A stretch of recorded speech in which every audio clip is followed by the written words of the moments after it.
पिछले संडे यानी 19 फरवरी को देश की राजधानी दिल्ली से दूर गुवाहाटी पुलिस एक केस का खुलासा करती है।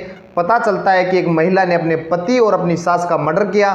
उसके बाद उसके शरीर के अलग अलग टुकड़े करती है, छोटी छोटी पॉलीथिनों में पैक करती है और दोनों को दो अलग अलग फ्रीजों में रख देती है। उसके बाद मौका पाकर अपने साथियों के साथ दो अलग अलग बैगों में उस डेड बॉडी के हिस्सों को रखती है। गाड़ी में रखकर मेघालय के चेरापूंजी की तरफ जो सड़क से सटी हुई गहरी गहरी खाइयों के अंदर डाल देती है कि ताकि लोगों को नहीं पता चले। पुलिस जब इस केस का खुलासा करती है, जब ये बात लोगों को पता चलती है, लोग हैरान हो जाते हैं, परेशान हो जाते हैं। इससे पहले देश की राजधानी दिल्ली में 3 अलग अलग फ्रिज खुले, तीनों में लाश मिली। लाश छिपाने का एक जो फ्रिज है वो कॉमन फैक्टर सा बन गया है, कई लोगों को फ्रिज खोलते हुए डर ना लगने लग जाए। यकीनन दोस्तों, जब इस कहानी को आप सुनोगे हैरान हो जाओगे, परेशान हो जाओगे। नमस्कार, आदाब, सत श्री अकाल। मैं एक्स पुलिस अफसर प्रदीप यादव। दरअसल बात कर रहा हूँ 25 अगस्त 2022। एक महिला गुवाहाटी पुलिस स्टेशन में जाती है और अपने पति और अपनी सास की गुमशुदगी की रिपोर्ट दर्ज करवाती है और कहती है कि पिछले 3-4 दिन से मेरा पति और मेरी सास कहीं गायब है, ना ही उनका फ़ोन लग रहा है और हमने अपने सभी रिलेटिव हर जगह उनको तलाश करने की कोशिश की, लेकिन उनका कहीं कोई आता पता नहीं। पुलिस गुमशुदगी दर्ज कर उसकी छानबीन करती है, जांच करती है, पुलिस को कहीं कोई सुराग नहीं मिलता। समय बीतता जाता है। लगभग 2 महीने बाद अक्टूबर मंथ में वो महिला दोबारा उस पुलिस स्टेशन में जाती है और कहती है कि मेरी जो सास का भाई यानी मेरे पति का जो मामा है वो मेरी सास के अकाउंट से अलग अलग जगह से कुछ पैसे निकाल रहा है और मुझे शक है कि जो मेरे जो सास का भाई है उन्होंने ही मेरे पति और मेरी सास को कहीं छुपाया या उनका मर्डर कर दिया। जब इस तरह की शिकायत पुलिस स्टेशन में जाती है, पुलिस सोचती है कि 2 व्यक्ति पिछले 2 महीने से गायब हैं, उनका कोई सुराग नहीं मिला और अब उनके अकाउंट से पैसे भी निकाल लिए जा रहे हैं। पुलिस इसकी गहराई से छानबीन करती है, पड़ोसियों से पूछती है, हर जगह जांच करती है। उस महिला की सास के जो अकाउंट थे, जो 5 अकाउंट थे, उन सभी की डिटेल लाती है। उन 5 अकाउंटों से अलग अलग एटीएमों से जो पैसे निकाले गए थे उन एटीएमों के सीसीटीवी फुटेज मंगवाती है।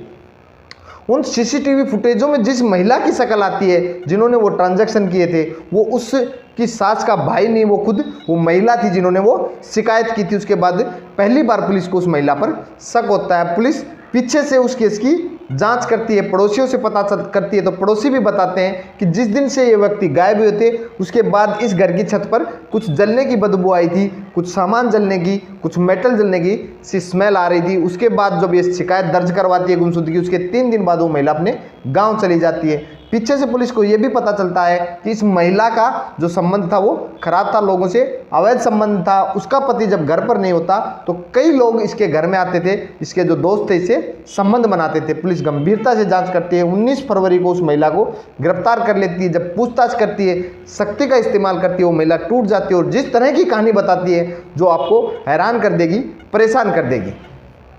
वो महिला बताती है कि सन 2013 में अमरज्योति नाम के लड़के से मेरी शादी हुई। मेरी सास की 5 प्रॉपर्टियां थी जिन पर पूरी तरह से मेरी सास का कब्जा था। मेरी सास किसी अलग मकान में रहती थी, मैं और मेरा जो पति है वो अलग मकान में रहते थे। उस महिला की शादी से पहले काफ़ी लोगों से दोस्ती थी, काफ़ी लोगों से अवैध संबंध थे, लेकिन शादी के बाद भी वो अपनी हरकतों से बाज नहीं आती। जब उसका पति घर पर नहीं था तो उसका जो दोस्त अक्सर उसके घर आया जाया करता था, जिसका नाम था धनजीत डेगा। और उसके बाद उसका एक और दोस्त था अरूप दास, वो भी उसके घर पर आता जाता था। जब उसके पड़ोसियों के माध्यम से इस चीज़ के बारे में उसके पति को पता चलती है, दोनों में आपस में झगड़ा होने लगता है, विवाद होने लगता है। विवाद इस तरह कदर बढ़ जाता है कि 2022 के अगस्त में वो पति निर्णय लेता है कि मुझे तुमसे तलाक लेना है। अब वो महिला सोचती है कि जब मेरा पति हो तलाक ले लेगा तो इनकी जो प्रॉपर्टी है जिससे किराया आ रहा है ये शायद मेरे हाथ से चली जाएंगी। और वो अपने दोस्तों के साथ धनजीत डेगा और अनूप दास के साथ इस चीज़ के बारे में डिस्कस करती है।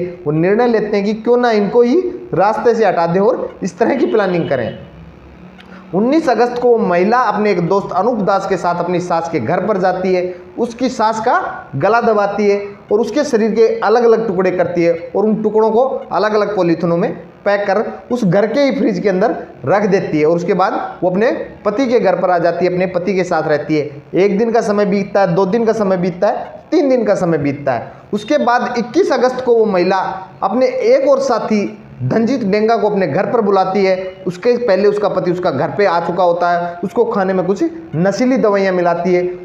खाना खाने के बाद उसकी पति की जो अवस्था वो अचेत अवस्था में हो जाता है। उसके बाद दोनों उसके पति का गला दबाते हैं, सांस रुकने से उसके पति की मौत हो जाती है। उसके बाद उसी तरह से उसके पति के भी शरीर के अलग अलग टुकड़े किए जाते हैं, अलग अलग पॉलीथिनों में पैक किया जाता है और उनके शरीर के हिस्सों को भी फ्रिज के अंदर रखा जाता है। उसके बाद 2 दिन वो सोचते हैं। 23 तारीख को जो उस महिला का दोस्त जो अनूप दास था उसकी सास के घर पर जाता है, उसके शरीर के अलग अलग टुकड़ों को एक बड़े बैग में पैक करता है और अपनी गाड़ी के डिग्गी में रखता है। उसके बाद वो उस महिला के घर पर आता है जहाँ पहले से ही धनजीत डेगा मौजूद था। उसके बाद उसके पति के टुकड़ों को भी अलग अलग टुकड़ों को एक बैग में पैक करते हैं और उस गाड़ी की डिग्गी में रखते हैं और तीनों उस गाड़ी में बैठकर मेघालय की तरफ चले जाते हैं। उनको पता था कि मेघालय के अंदर जो गहरी गहरी खाइयाँ हैं, अगर इन बैगों को उन खाइयों में डाल देंगे तो शायद किसी को पता नहीं चलेगा। वो चेरापूंजी के पास उस बैग में से निकालकर एक बैग अलग जगह डालता है और कुछ दूरी बाद उससे दूसरा बैग वहाँ पे डाल देती हैं। उसके बाद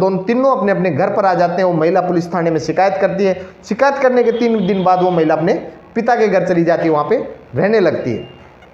जब पुलिस छानबीन करती है वो महिला दोबारा उस पुलिस स्टेशन में जाती है। शायद वो उस महिला की बड़ी गलती थी। जब पुलिस ने इस केस का खुलासा किया, पुलिस ने उस महिला की सास की जो बॉडी के कुछ पार्ट्स रिकवर कर लिए हैं, कुछ कपड़े रिकवर कर लिए हैं, हाथ की हड्डियां रिकवर कर ली हैं, लेकिन उसकी खोपड़ी, उसका शरीर, उसका चेहरा अभी नहीं मिला है। इस घटना को लगभग 7 महीने बीत चुके थे। उसके बाद इस घटना का खुलासा होती है। पुलिस अभी भी उसके पति की जो डेड बॉडी है उसको सर्च कर रही है। उस महिला को अपने साथ लेकर उन जंगलों में खाक छान रही है। शायद वहाँ पर ढूंढना काफ़ी मुश्किल है। जिस तरह से दिल्ली की पुलिस आफ्ताब को लेकर महरौली के जंगलों में घूम रही थी, वो कुछ इसी तरह से पुलिस के लिए एक आसान टास्क था। लेकिन जो मेघालय के जो जंगल हैं और जो खाई हैं वो काफ़ी गहरी हैं, वहाँ पर जाना पुलिस का बड़ा मुश्किल है। शायद इसकी तलाश करिए। जब इस महिला के पिता को इस बात का पता चलता है तो वो यकीन नहीं करता। वो कहता है कि मुझे किसी तरह से लग ही नहीं रहा था कि मेरी बेटी इस तरह की घटना को अंजाम दे सकती है। अगर उसने इस तरह की घटना को अंजाम दिया है तो उसको यकीनन मौत की सज़ा मिलनी चाहिए। पुलिस द्वारा उसे गोली मार देनी चाहिए।